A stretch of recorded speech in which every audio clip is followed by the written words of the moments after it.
I realized after a while that just chasing the money isn't really going to get you longevity and get you real success. You might find some money here and there, but I realized I had to start working on myself and really create like a version of me where I could offer value and provide tremendous value, and then the money will follow. No, facts. So you said pyramid scheme? Yeah, bro. I'll type it in. What the name of this show? I Talk Great. I Talk Great.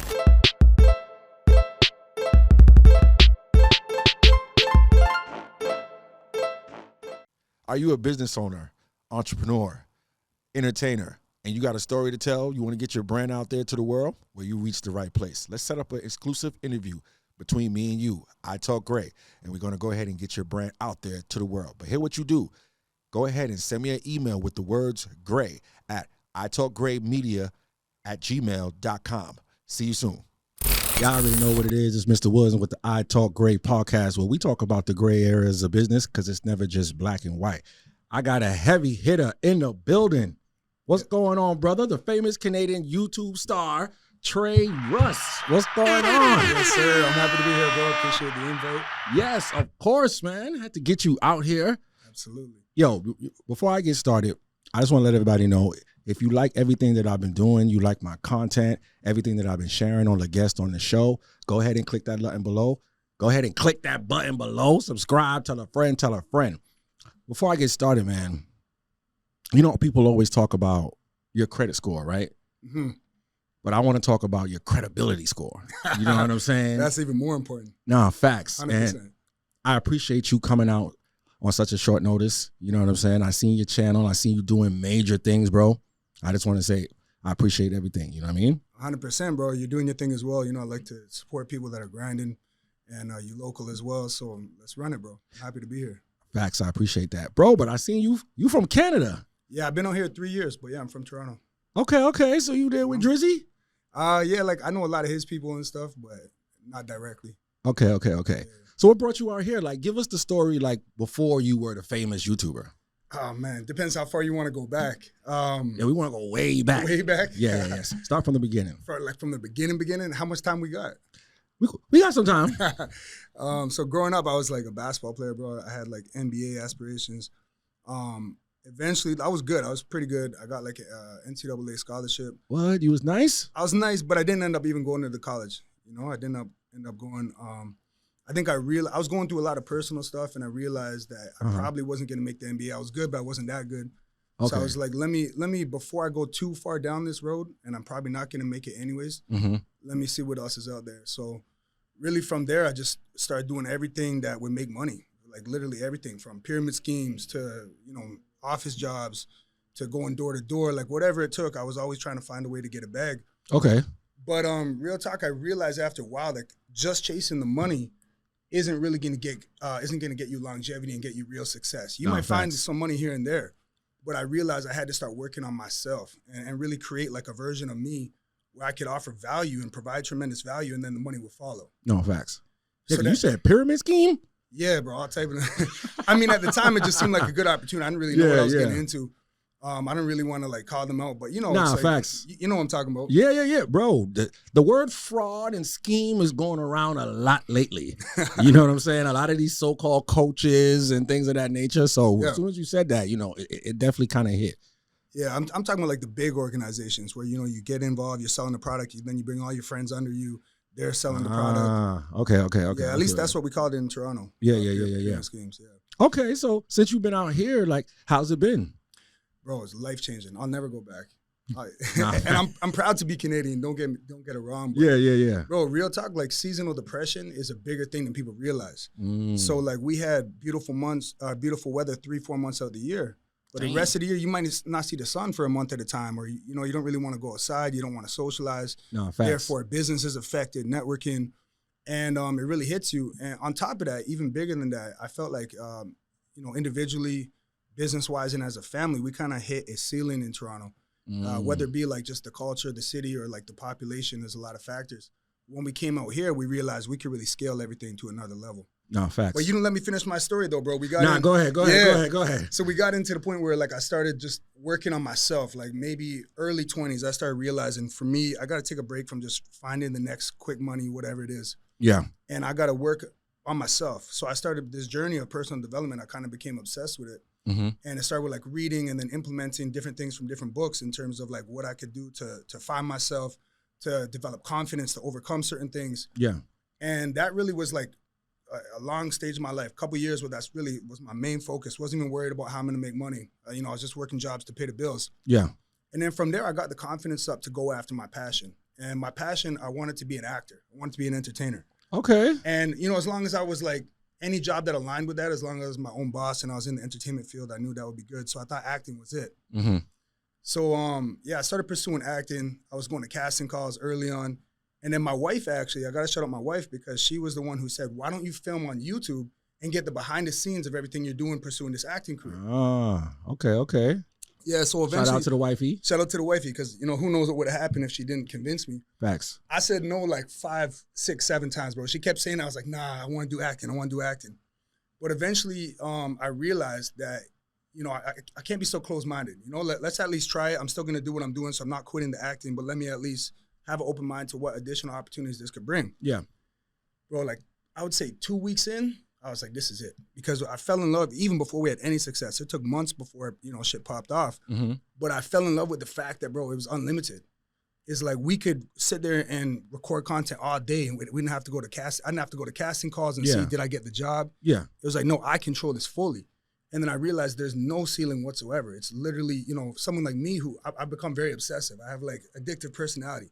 So when I got addicted to being productive on YouTube, bro, the sky's the limit. I could do whatever I wanted. It was in my control. It was only up from there. Right. And then from there, bro, it's like full circle, when it started popping off that I'm actually still living my dream. I'm entertaining, I'm acting, but in my own videos. Yeah, no, facts. Okay, no, yeah. I like that. But with the acting, right, what kind of role did you see yourself in? Because were you always swole on this kind of Thor type, you know what I'm saying, tip? It's funny because you know the answer to that. We were just talking about that. Nah, you can look it up, bro. I don't hide from, my transformation. I'm very proud of it. No, I was super skinny. I always kind of had the frame. Like I always had the shoulders. All like the men in my family have like broad shoulders. Yeah. But I was super, super skinny.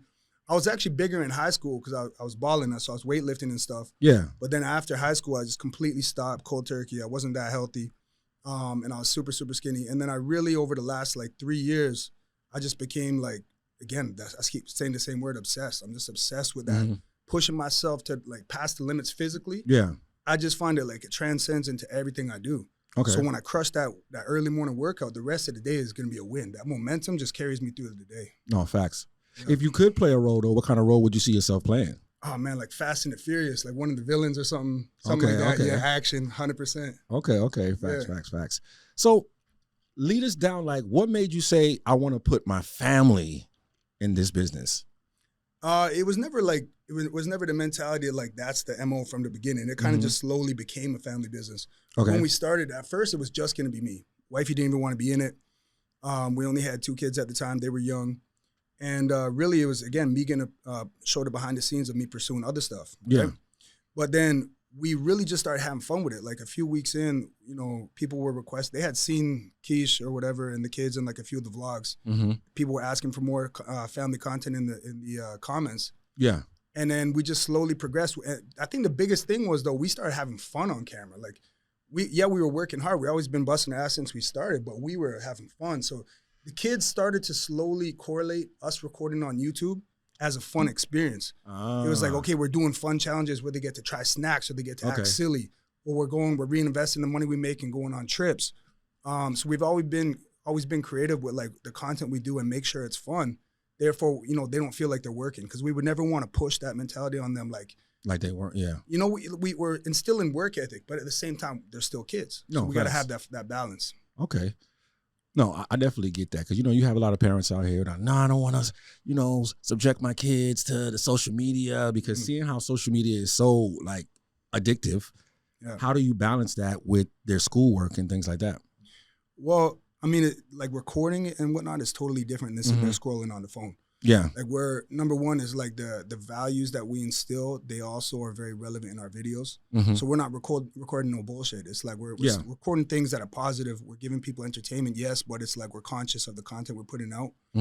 And, Yeah, like I agree. Like sitting there scrolling on the phone all day, that's toxic. It's crazy, But, bro. right, but the work side of it is totally different. Like we're doing Yeah. it as a family, we're bonding, we're having fun, and at the same time, like I said, instilling that work ethic in them, Yeah. where we're like, all right, you want this, whatever it is. Like my son's obsessed with dirt bikes and stuff. He's like, he wants this new bike. I'm like, all right, let's work for it. Mm-hmm. You can get it, and that same quality is gonna translate when he's older.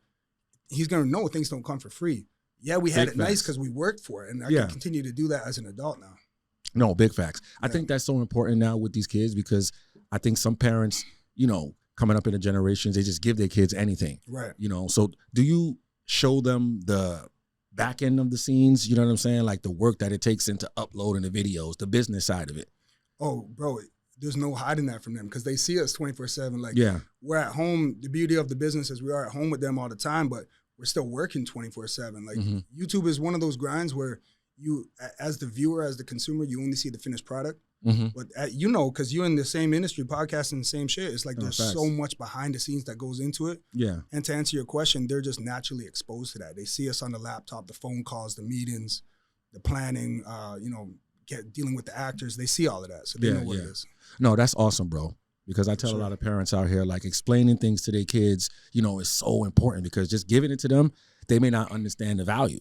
Right. You know what I'm saying? Like my daughter, she got into videography. So I was like, man, you might have to buy your own camera. Yeah. Of course, she didn't want to do that. So I gave her a camera. Mm-hmm.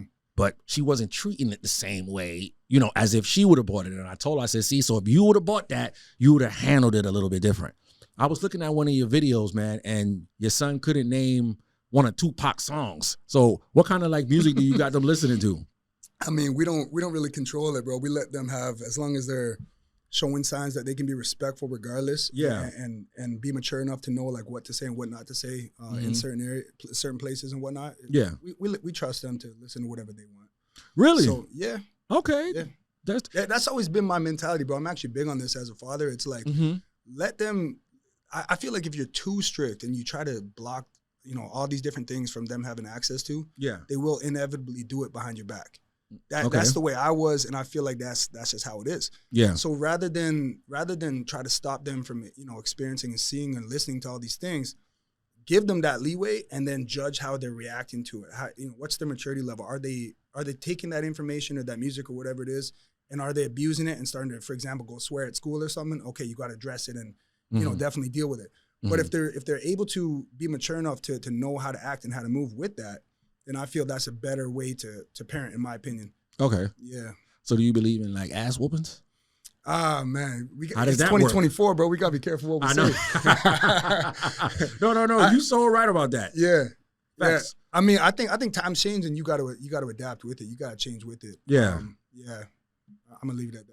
No. I agree Yeah. with you because back in the day, you know, it didn't seem bad. Yeah. You know what I'm saying? You know, you got some parents I'm like, man, I believe in the ass whooping and da-da-da-da-da, but now it seemed wrong. Yeah, but again, times change, bro. And it's like, you got to, as a parent, you got to adjust. And really, it's like, I think what people realized is that, you know, our kids, even though you think that something doesn't affect them in the moment, you're teaching them something positive in the moment.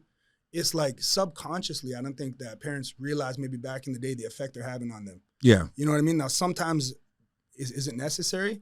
I mean, bro, it is what it is. Like it depends how severe that issue is, I guess, facts. right? But yeah. So your level of parenting, what kind of parent style did your parents have with you?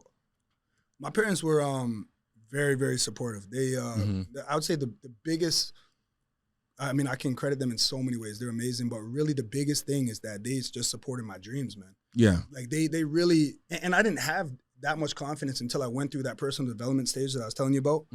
But I think, again, subconsciously, they kind of instilled this belief system in me where it's like, I can go after anything I want. And it took a while for me to like really double down on that and then put in the work to create that system where it actually works. But bro, whether it was basketball, whether it was acting, whether it was YouTube or all those other crazy things like the pyramid schemes, they would just support me no matter what. Yeah. And I think that really had an effect on me for sure. Okay, no, that's awesome, bro. Yeah. I think that's a good thing too. You know, we try to like shield our kids from things, but not realizing like struggles and obstacles is what builds character. Right. You know what I'm saying? So as far as your brand, right? How would you go about telling somebody that your coaching, right? Because I see that you're getting into coaching or you're into coaching. I'm in it now, full out. Okay. Yeah. How would you go about teaching someone how to build content consistency? How to be consistent with content creation? Yeah. Really, I'll just talk to them about trying to identify within them how serious they are about it. Mm-hmm. Because I always say, like, no matter what, at the end of the day, no matter if you have me as a coach or someone else as a coach or you don't, regardless, how bad do you want it? Are you obsessed with it? Because if you're truly obsessed with it, which is, in my opinion, what it takes to really become in such a congested, saturated industry, right? Everyone wants to be a content creator. No, facts. Really, what's going to give you that competitive advantage is you have to be fucking obsessed, full out obsessed. Facts. Then, of course, like working with a coach or just being obsessed with getting the information online, these things will help create that or, gap some of that bridge Mm-hmm. and make it a quicker learning curve. But really comes down, if you're not consistent, how serious are you? Because when we started, I'll tell you this, my wife and I both have full-time jobs. And the times that we were off were totally different. I had night shift, she had morning shift. I worked weekends, she didn't. Yeah. We still got it done, bro. We still recorded every single day, whether it be we're linking up on like the 30 minutes that we have free on our lunch breaks, Mm-hmm. before work, after work, like we're getting it done regardless. So you hear all the excuses about, oh, my schedule, I got kids, this and that. No, whatever these excuses are, that should be the reason you're going extra hard and making it happen regardless. Big facts. So if you're not consistent, you don't want it that bad. No, big facts. I tell people that all the time, man. Like, yo, you got to go hard in the paint. That's it. So what about delivery? Do you feel like you have to like switch up your delivery depending on the client who you're dealing with, or you just straight raw and your 100% authentic self? I would say both, bro. I'm always my authentic self, 100%. But at the end of the day, you want to be able to get through to people.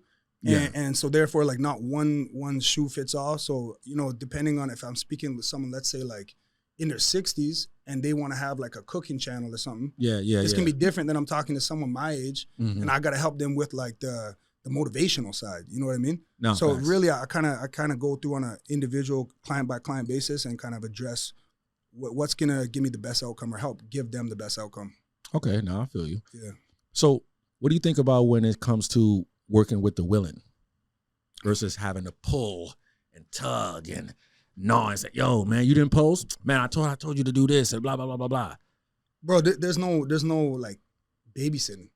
If I understand you correctly, you're saying like someone who just doesn't take the advice and they're just No. Coaching is not about that, in my opinion. And if you're doing that, you're not creating a sustainable system for them. Okay. It's not no hand holding. It's not babysitting. It's giving them the blueprint, showing them what works, but then it's on them. And I'll continue to be there for the support that I promise, but the support is never hand holding. No, because then once, at some point in time, for whatever reason, when they have to do it on their own, if they are so used to that, the only way they function is with someone telling them every step of the way and giving them that every day. No. Yeah. You got to create a system for the client that has sustainability. Okay, no. Yeah. I dig that. So you said systems, right? Mm-hmm. What kind of systems do you have in place to ensure success?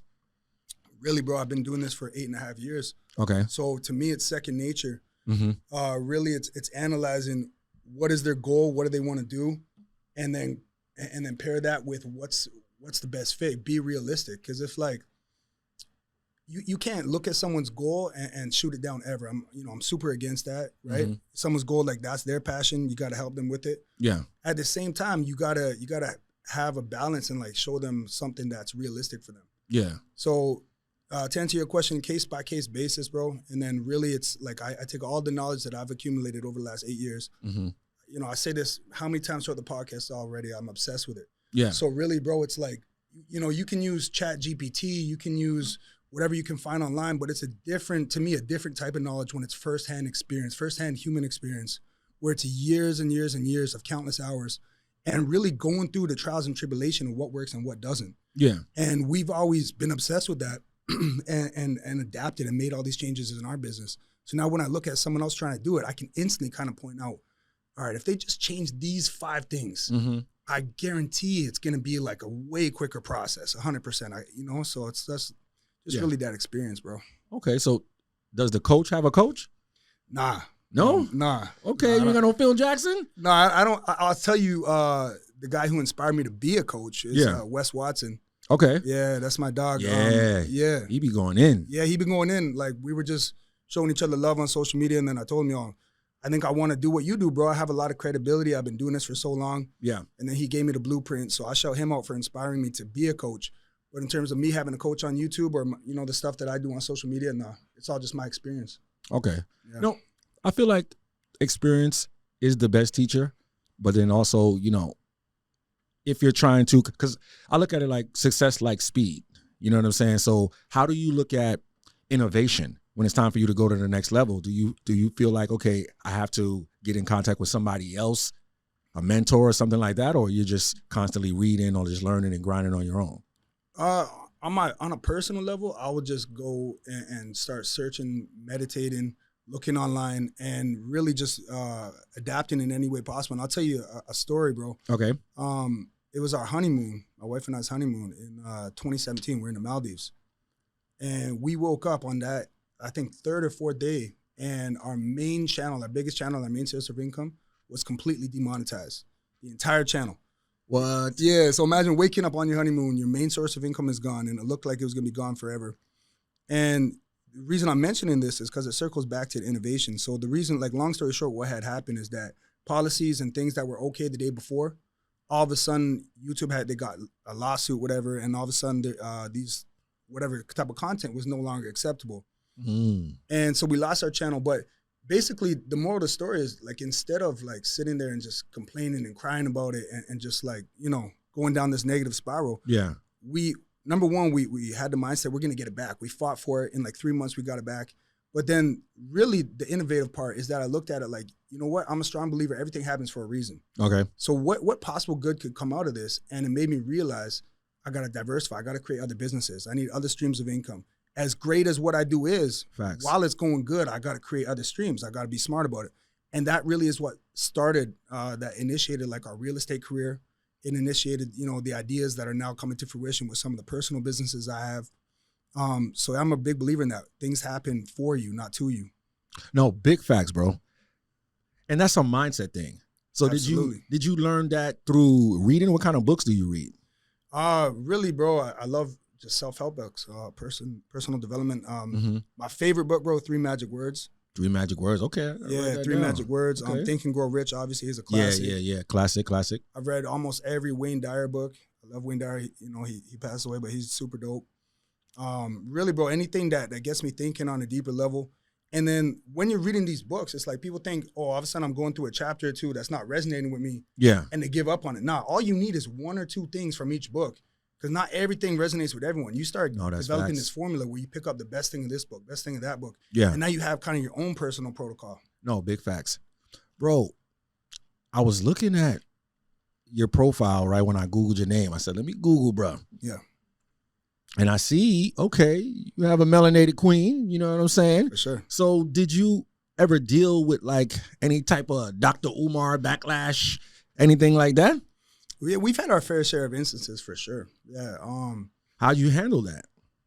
I mean, the biggest thing, like, I think is like, I always look at situations like, okay, me and my family, are we being threatened?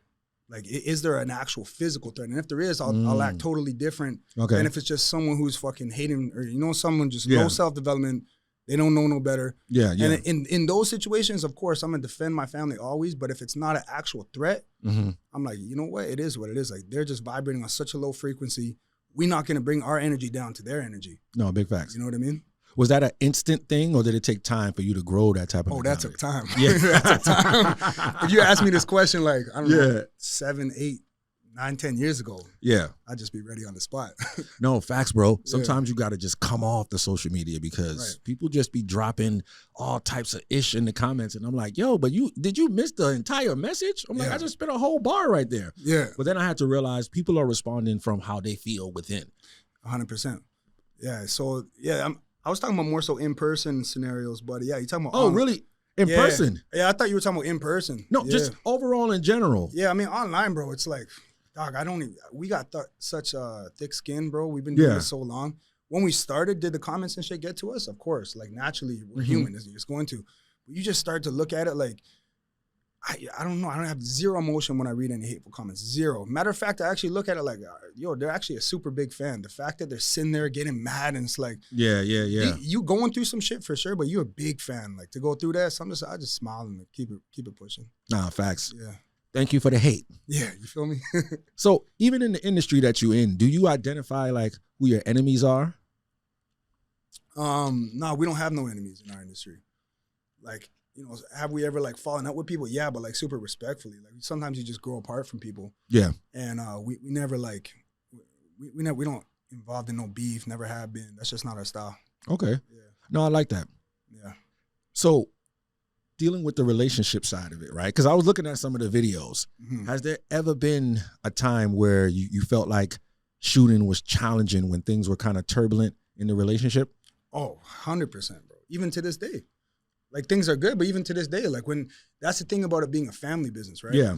Is that the upside I'll start with this. The upside strongly outweighs the downside. So I'll never complain about it. But since you asking, there's a lot of personalities and a lot of emotions involved when you got, you know, if the whole family's shooting, that's 5 people. Yeah. What mood is everyone in? If one person's mood is off, it can throw off the whole vibe. You know what I'm saying? No, facts. And specifically on like the husband and wife vibe, yeah, absolutely. If we're going through it, sometimes we'll force it. Like let's say we're working with a brand and we have a deadline. It's like, okay, business is business. We got to handle it. Yeah. But generally speaking, if we're going through it, we're not recording that day. Like that's just what it is. It's hard to like be fake, and we don't want to. You know, we try to be authentic, but at the same time, we don't want to put out content where like we're bad energy, we're not vibing. Like that's, you know, I don't see no point in that. So, no, facts. Yeah.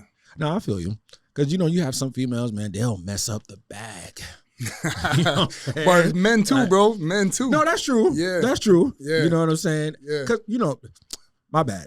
There is men out here that don't know how to control their emotions. Facts. You know what I'm saying? Yeah. That they'll just project shit, you know what I mean, just like a female would. 100%. So I think it's a negative connotation. Some of these dudes are more feminine than. Oh, yeah. Yeah.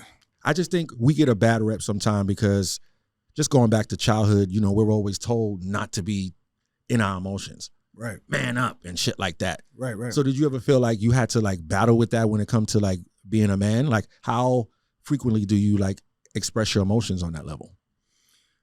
Ah, man, I'm going to be honest. Like I feel as I've gotten older and more mature, I'm less and less emotional. Do I still have emotions? Of course. Mm-hmm. But I kind of got to this point in my life where it's like, I feel like my goals and my purpose outweigh my emotions. So I've kind of become like, I just kind of, I don't know if turn them off is the right word, but I'm just maybe less in touch with them, to be honest. I don't address them as much. I don't maybe care as much because I'm so focused on this goal and this passion. And I know that I'm here for a bigger reason than myself. No, facts. And I'd say that kind of just like brings me to this frequency where it's like, I wouldn't say I'm above the emotion, but I'm just not as, it's not something I think about as much, to be honest. Okay. So what do you use as like your driving force? Because I tell people like, it's okay to have emotions, but also have logics, right? So me personally, I would use the emotion of like people doubting me, right? So do you have anything that you use as like your why that keeps you going and getting up every day and going at it and going hard, doing the push-ups on the cars and everything like that? You know what I'm saying? Yeah. My why from day one has always been like time.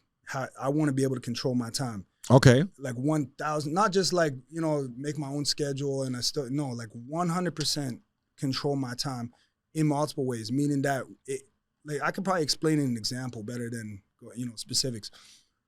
I always wanted to be able to just wake up and if I say, you know what, we're flying to Bahamas today. Yeah. Or wake up and you know what, we're not going to work for the next week. Or wake up today and be like, I don't know, let's go on a road trip. I always wanted to be able to do whatever I want whenever I want.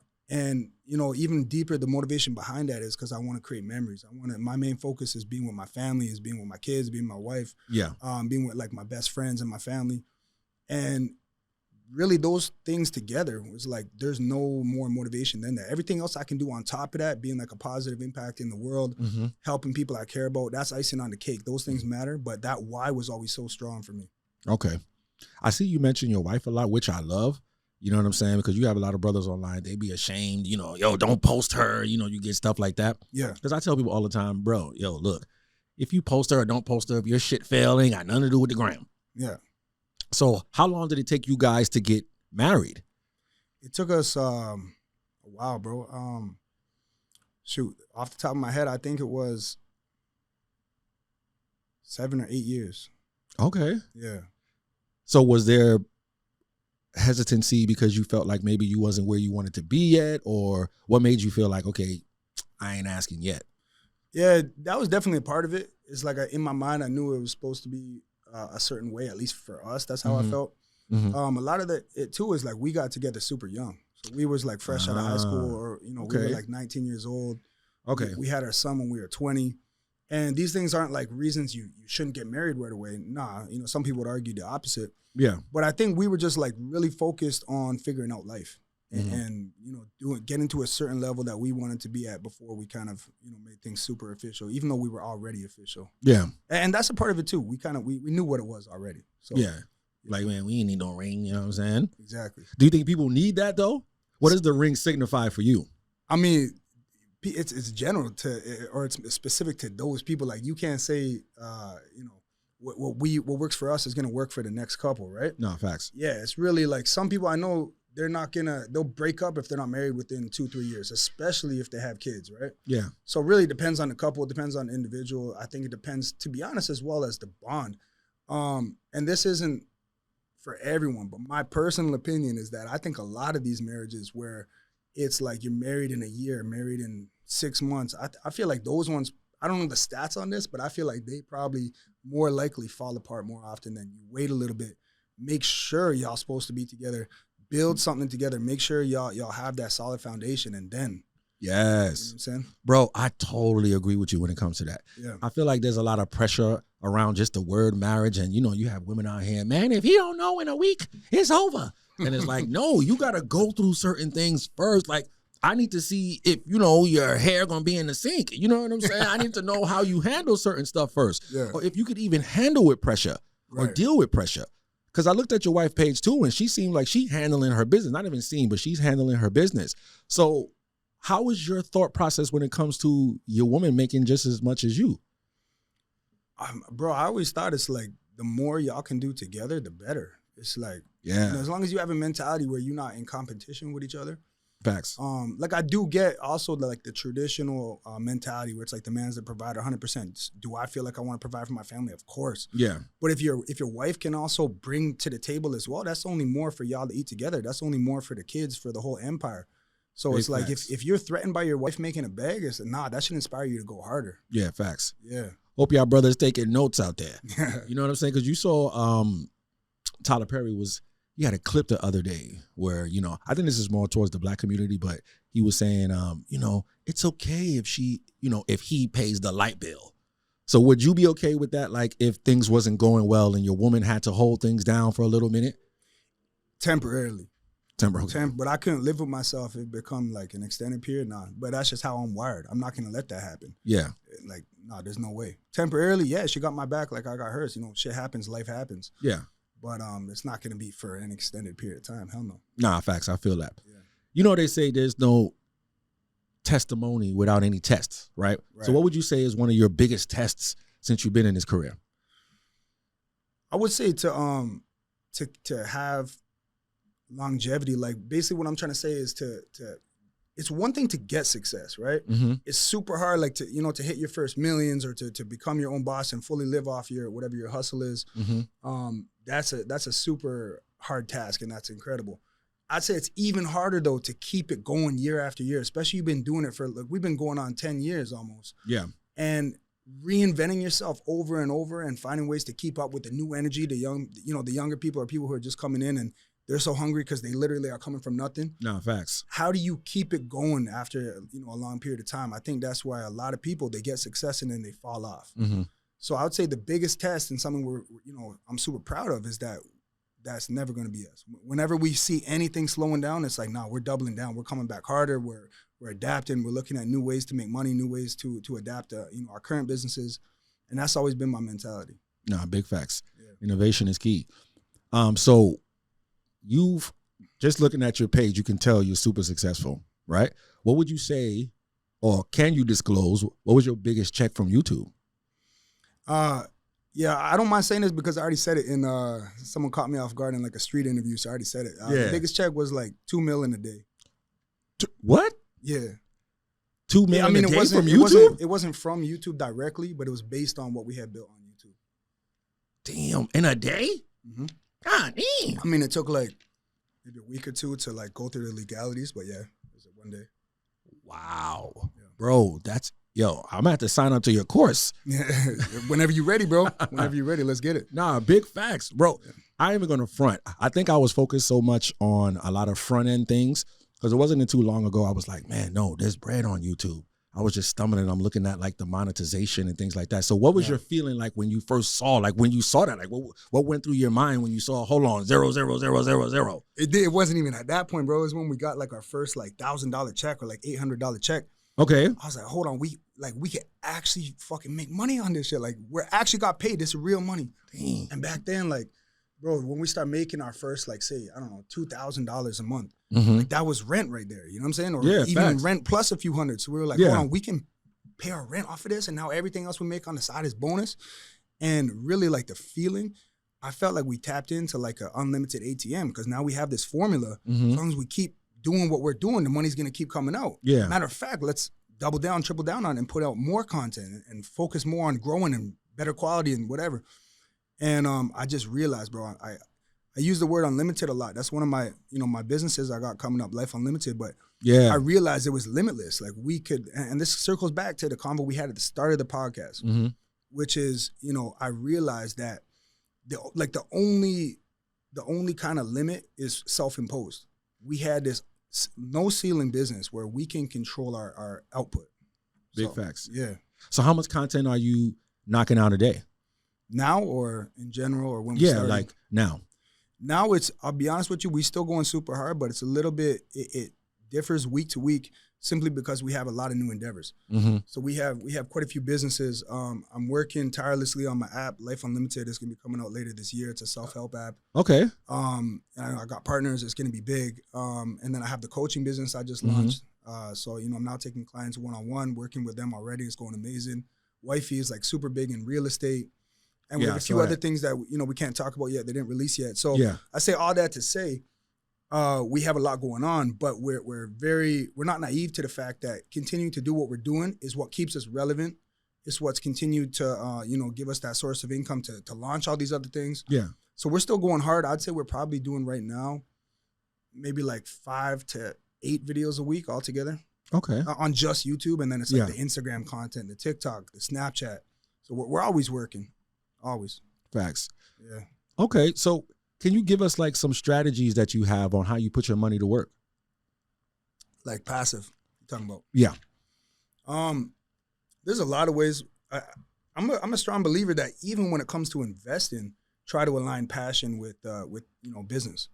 So my wife and I, we've always loved real estate. Like ever since we first started, every time we get a bag, we try to as often as possible invest into real estate. I'll be honest, there's been times where I wouldn't say saved us, but where we're like, thank God we got an asset. Like, no, facts. You can liquidate. One big thing was like when we were moving, bro, we moved from Toronto to US, and bro, that people don't realize when you're moving not just yourself, but you're moving a business, an established business that's got a lot of equity. It becomes an expensive move. But then we got assets. Okay, we can liquidate this, keep this, liquidate that. So real estate has been huge for us. Are you flipping or are you a landlord? Both. Okay. Yeah. Get to the money. Yeah, for sure. Facts. Yeah, so that's been our thing. But bro, there's countless ways. It's really like if you're gonna invest into crypto or trading or whatever. Yeah. If you're into that, then you're gonna put in the time and you're gonna get good at it. It's really whatever you're into. No, big facts. Yeah. I tell people I like real estate. I'm not gonna lie. It's not as easy as everybody try to make it seem. Like dealing with tenants, because I got a property here right now, and I'm like, God damn, tenants hitting you up, bum. So, what would you say is the biggest challenges that you faced when you was getting into the real estate industry? You just named it, bro. Tenants. When you get a tenant, oh man, when you get a tenant, that's just like issue after issue after issue, bro. Facts. It just becomes a lot. That's when you start second guessing it. You're like, is it worth the time? But then it's like, you hold that property over time, it's always worth it. As long as you don't sell it when things are down and you prevent yourself from taking the loss just based on how you move, right? But bad tenant, that's it for sure. Nah, big facts. Yeah. Okay, so how would you say you separate yourself amongst your competitors? I would say that I think a lot of, you know, influencers in general, but I think in every line of business is that like people are so like in competition with their peers, and we never had that mentality. It's always, I mean, it sounds cliche. People always say this, but it's really always been us versus us. No, big facts. And because of that, it's like we're never drawn into like the bullshit, the drama. We're never drawn into like trying to do what someone else's does, which brings us away from our authenticity and what we do good. No, we look at our own stats, our own videos that are hitting, what's doing good, what's not. And then we analyze our own stuff.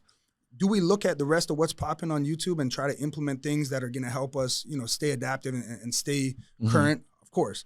But how do we put our own spin on it? How we stay true to what we do? So I'd say really, yeah, not looking elsewhere, just competing against yourself every day. Try to be the best version of you, man. That's really what it is. No, big facts. Yeah. I agree with that, man, because especially even in the podcast game, it's a lot of competition, which I think it's okay at a certain point, but I do believe in collaboration. You know what I'm saying? Because I tell people, yeah, there's good competition. Like, it's the same reason why you might have a Lowe's show up on the same block as Home Depot. Right. You know what I'm saying? But at the same time, you can still come together and we can make something happen. Absolutely. You know what I'm saying? So, like, with you, right? Tell me, like, one of the things that you see yourself doing to grow your channel beyond where it's at now. Like, going forward from here? Yeah. I mean, bro, I'll tell you an inside scoop is that we, well, not really inside. I can't say too much, actually, but okay. we're always looking at ways of how can we create a more self-sustainable business model. Okay. So thus far, up until recently, up until maybe the last year and a half, we do everything in-house, minus, you know, editors, we've had like videographers, film crew, stuff like that. I see you be shooting too, man. Yeah, bro. I'm big on that. You got to be able to know your whole business, in my opinion, because especially, and that's the point I was getting to. How can we create a more self-sustainable business model with our current endeavors with YouTube? And ways of doing that is really like, without getting into the specifics, it's really like bringing on more team members, delegating tasks. Right? Who can duplicate what I do, and then, you know, you hold their hand for a bit, even though I said we don't do that, you know, a little bit, you got to train them. Yeah. And then you get it to the point where they can duplicate your role. Now, sometimes if you don't even have to be there and the job's still getting done, that's what it's all about to me. No, big facts. Yeah, so that's where we headed, I'd say. Okay. Where you're actually working on the business and not necessarily in the business. Exactly. Because I see you have your kids, they have their own social medias and everything like that. So that's what you're talking about. No, that's not what I'm talking about. I'm talking about taking the existing channels and how can we, and I know how already, but I'm not going to tell you right now, but how can we create a business model where the channels still thrive and grow, and continue to do better and better, but we don't have to put in the work ourselves every day. Okay, I get what you're saying. Yeah. I do believe, because I ain't going to front, when I first started my podcast, you know, one of my co-hosts, he was into the shooting. And he was like, yo, bro, come and learn. I'm like, nah, dog, that's you. You do that. Yeah. You know what I'm saying? Like, I ain't gonna front. I'm like, the time that it probably would take me to learn how to do all that intricate shit, I'm like, yo, let me just delegate that. You know what I'm saying? So I can 100%. Move forward faster. But I do see the importance of learning just enough so you don't get scammed. Yeah, so you don't get scammed. And also, I mean, depends on the individual, but like, I'm super big on like quality control. So it's like, if I don't know at least enough to know if you're doing your job, not even about being scammed, but are you doing your job properly? Yes. Yeah, I can look at the final piece of content or whatever, but no, like in the moment, because, bro, in the moment, if the shoot goes wrong and you didn't know it goes wrong, then you just put in how much work and you can't even use that. And we've been through that time and time out. Dang. So it's like, it's the quality control. It actually, in the long run, is going to save you a lot of fuck ups. Yeah, big facts. What's more important to you? The captions or the thumbnail? Thumbnail number one, but titles are like very, very close second. Okay. Yeah, thumbnails for sure though. That's like, because people are visual, bro. Yeah, your thumbnails be on point. Yeah, people are visual. So if you're not, and again, it's such a saturated market, bro. So it's like, if you don't stand out, forget it. No, big facts. Forget it. So that's the first thing. I mean, it sounds like, you know, obvious, but that's the first thing I go through with my clients is like, let's forget about your content for a minute. Are you doing what it takes for people to click on your shit? You know what I mean? That's number one. Because if you can't get that, then it doesn't matter how good your content is. Nah, facts. Damn, are you doing what it takes for people to click on your shit? I like that, bro. We about to get you in the studio and drop some bars. You know what I'm saying? Yeah, no. Yo, my fans been asking me to drop a song, bro. Yo, I mean, you got the look. You know what I'm saying? I know, yeah. But no, I don't have that musical ear. I love music, but no, it's not for me. Okay, so what are some stuff are you listening to though? Are you riding in one of the whips and the toys? Bro, I love Afro beats. Okay. South African music. I think they're killing it right now. Yeah. Obviously I love rap, you know, especially when I'm in the gym. Mm-hmm. I'm also big into like not necessarily house, but there's different types of house where it's like a meditative vibe. Okay. I think maybe it's called like deep house or whatever. It's like the Andre 3000 joint that he came out with no sounds. You wasn't vibing with that? I didn't even hear that, bro. For real? I'm talking about like Rufus the Soul. I don't know if you know who that is. Rufus the Soul. It's like a group. It's like some sort of deep house group. Nah. Bro, so when I listen to that, it's like I'll go on the treadmill Mm-hmm. and I'll play this certain type of music. Yeah. Like I won't really be like vibing in the car, like, but certain times I'll put it on if I'm meditating or I'm, you know, I'm doing cardio. Mm-hmm. And it just helps me get into like a deeper meditative state, really. Okay. Yeah. So when are you meditating? Like in the morning or before you go to sleep? Morning. But Okay. sometimes before sleep too, but you know, I'll be waking up early. So sometimes when I hit the bed at night, I just knock right out. So I try to get to it in the morning. Okay. Yeah. Bro, I ain't gonna front. You seem real in tune. I see you got the, you know what I'm saying, King Tut on your hand. You know what I mean? I ain't even gonna front. You seem well put together, brother. Appreciate I like it. that. Appreciate I saw you put up a post where you said you feel like progress is progress. Mm-hmm. Explain that. Yeah, like I think that people get so caught up. One of the main problems people have, they get so caught up and like they have this big goal, which is good. You got to create, you know, big goals in life.